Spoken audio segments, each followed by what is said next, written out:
তো চলে এসেছি ঝুনু কাকির বাড়িতে আইবুড়ো ভাত খেতে। দেখো বিশাল এলাহি আয়োজন করে ফেলেছে ঝুনু কাকি। কি ভালো লাগছে তো? আর ঝুনু কাকি কত কষ্ট করে করেছে, মানে ঝুনু কাকির অপারেশন হয়েছে, বললাম এখন করতে হবে না, তারপরেও কষ্ট করে দেখো একা হাতে এত রান্না বান্না করেছে, সাজিয়েছে গুছিয়েছে। দিদাও করেছে। ও আচ্ছা আচ্ছা, ঝুনু কাকিও করেছে, দিদাও করেছে, দুজন মিলে করেছে।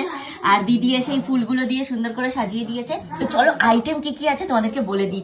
আইটেম আছে এখানে সাদা ভাত, তার সাথে রয়েছে যে 5 রকম ভাজা, কুমড়ো ভাজা, আলু ভাজা, পটল ভাজা, এখানে আছে বেগুন ভাজা, এখানে আছে ফুলকপি ভাজা। এইবার একটু ক্লোজে সমস্ত আইটেম গুলো দেখা। এখানে রয়েছে এই যে, এখানে আছে হচ্ছে মুড়ি ঘন্টের ডাল, তার সাথে রয়েছে এই যে এটা হচ্ছে কি শাক জানি বলো, পালং শাক, তার সাথে রয়েছে এই যে মাটন কষা। এই দেখো লাল লাল ঝাল ঝাল মাটন কষা।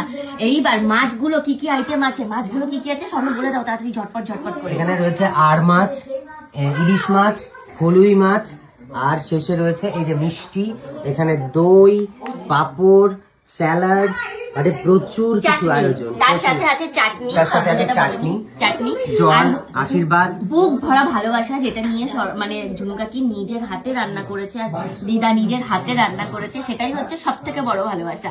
তো আইটেম গুলো তো দারুণ হয়েছে, এত খাবার মানে চোখের সামনে দেখে আর পাচ্ছি না আমরা, মানে বসে থাকতে। চলো তাড়াতাড়ি খাওয়া স্টার্ট করি।